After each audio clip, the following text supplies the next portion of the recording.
So it's high time we talk about South Africa and New Zealand following their compelling series against Ireland and England. Yes, they are playing again this weekend, but they're trying out a lot of different players.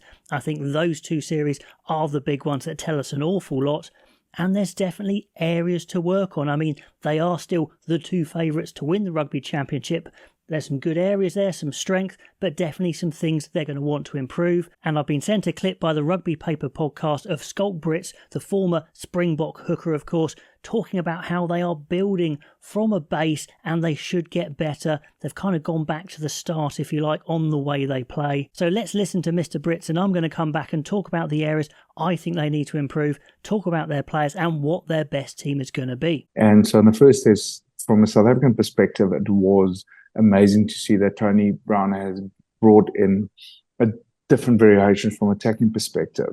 So playing the space, playing the options a bit more. I think we've reverted a bit too much back to, I think, our World Cup style in the second test match, but credit to Ireland and what Andy has done, the way he's analysed the Springboks fair play. I was expecting, with all due respect, a bit more from New Zealand, but maybe the other side of the coin is looking at England and saying, look, they pushed the All Blacks in the home ground, quite close both sides. So I'm quite excited for the next 4 years of rugby. So Schalk Brits there saying that there's definitely things to improve for South Africa and New Zealand.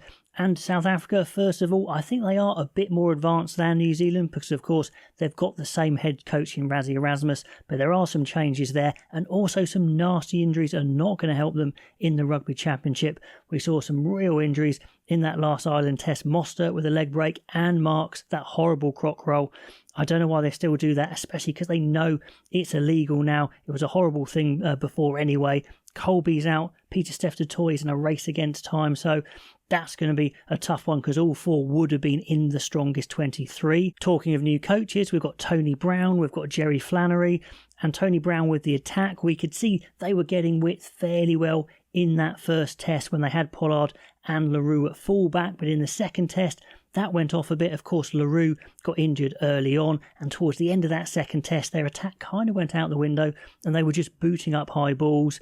Their set plays aren't that developed. Their pod play is fairly basic. Of course, it's effective because they're such powerful carriers and they can get the offload occasionally with the likes of Snyman, but it's not too deceptive. They definitely need to add some more, and I'm sure Tony Brown will. Jerry Flannery's defence did fairly well, but it did get caught out in consecutive weeks by the same lines from Ireland, so that's going to be an area for concern as well. Questions-wise, players, there are a few big areas, I think, that need to be improved or need to be locked down. Number 8, Kwagga Smith was doing it, but I don't think he's that massive ball carrier that the Springboks really like to have there. I would expect Jasper Wiese to come straight back, although they're trying Evan Roos this weekend. We know Hanekom could be amazing, but he got injured, so that's going to be a real tricky one in the number 8 slot. Scrum half, I'm still not 100% convinced that Faf de Klerk is the best scrum half there. Just doesn't quite get the ball away as sharp as other scrum halves. Not quite him at his peak. Do you go Williams? Do you go Reinach? Do you go somewhere else? And at fullback, it's a tricky one. Willie LaRue creates the width, but then you've got Sasha Feinberg Magomazulu, who could be 15 or 10 if he's going to start. Afalele Fassi is playing this weekend, and he is a serious speed merchant, good under the high ball. So some big questions, I think, there for their best team. This is what I think their best team would be, considering those injuries. Unche and Banambi Malherbe, really solid front row there. And Che, I'm just a massive fan of him. I think he's probably the best loose head in the world at the moment.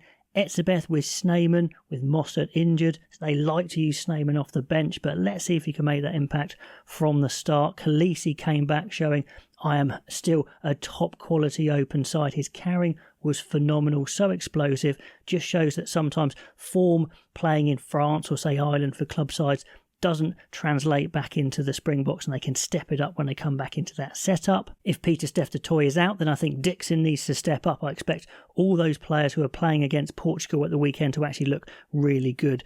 So I don't know how much we'll take from that, but Dixon needs to come in and be given a chance if Pieter-Steph du Toit is out. Like I said, at number 8, I would drop Smith back down, Kwagga Smith back down to the bench. I think he has a good impact off the bench. Get the hard-running Wiese in there again. Is he going to be the long-term 8? I'm still not 100% sure.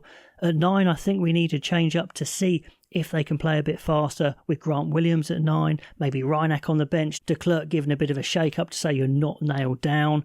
The centres, it has to be De Allende and Creel. They were really good against Ireland. De Allende looked super sharp. Creel 100% locked down. That 13 shirt.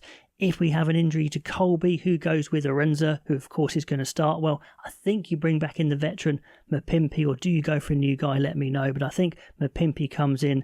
LaRue retains at 15 because he does get that width so well. He is a second fly half, crossfield kicks, all that sort of thing. Still helps the Springboks quite a lot. So not as strong a 15 as I would hoped with those 4 injuries.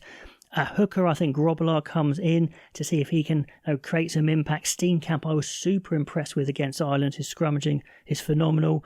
I think you still go with Koch, or you could have an Incarne as well. Russ might come in there with the 6-2 split, so you have 2 back row. Some serious impact with Smith and Russ. I think that could work quite well. And Reinach covering 9, and Feinberg Magomazulu covering centres 10 and 15 where needed, probably coming on at 15 for LaRue, I would guess, at some point in that second half. So that's the first choice Springboks as I see it in my head. Let me know what you think. For New Zealand, it was all new systems and some complete confusion, to be honest, in many areas.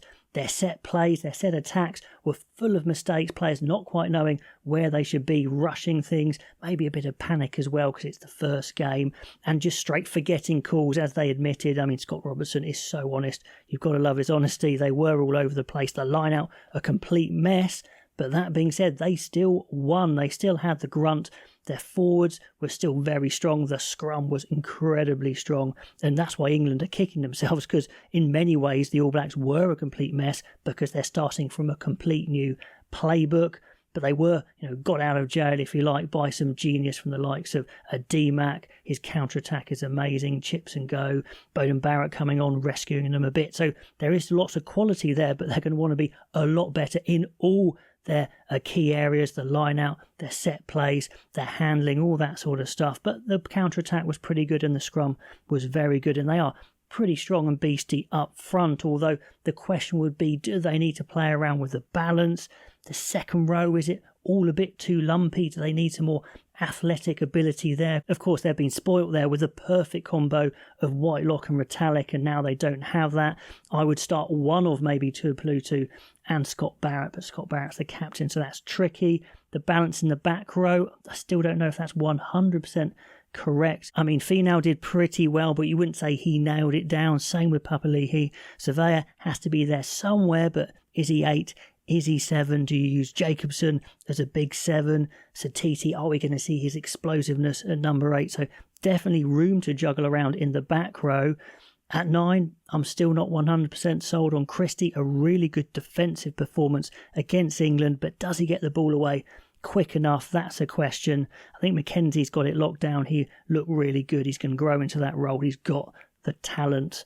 But the centres, still questions there. Questions with Rico Ioane. I think Geordie Barrett didn't have that impact in attack, but did defend very well.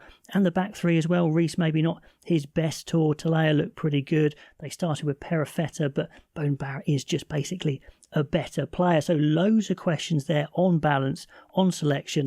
This is what I'd probably go with. There's so many good props in there. We didn't even see the mighty to mighty Williams or Tossi, the big youngsters there coming on. We saw all the others, Newaltinga, Fassi, so I think I'd stick with the props as they are. But I would swap around the hookers. I don't think Taylor was particularly good in the series. Umua deserves a shot. He's been the up-and-coming hooker for so long, with Takiahu out with that Achilles injury. This is his chance, getting him in there, more dynamic. Do you change around the second rows? Do you bring in Derry maybe? Do you bring Vai off the bench? Not sure. Barrett and Tuipulotu both played okay, but are they just too similar? Do you need that real lighthouse, that real athletic jumper? Back row-wise, I think Finau has done enough to stay at 6, but maybe when Shannon Frizzell comes back from Japan, if that happens, maybe he takes back over. Let's give Jacobson a shot. He's been so good in the domestic season. I think he deserves it. I don't think Papali'i did quite enough to nail it down. Sevilla carrying on at 8, but let's get Satiti in at some point and see what he can do. At 9, let's pair up the Chiefs guys. Ratimer with Mackenzie. I can see Ratimer getting the ball away that little bit quicker, Get Lennon Brown in the centres. He's a bit of a genius, can do everything, had such a great season. Pair him up with Geordie Barrett. I don't think Ioane, has to start. He can be on the bench covering the centres and the back three, so could be a good guy to come off the bench, that's for sure. A bit tough on Perifetta, but I think Beauden Barrett comes straight back in because he's just world class. It's simple as that. And a little bit more power on the wing.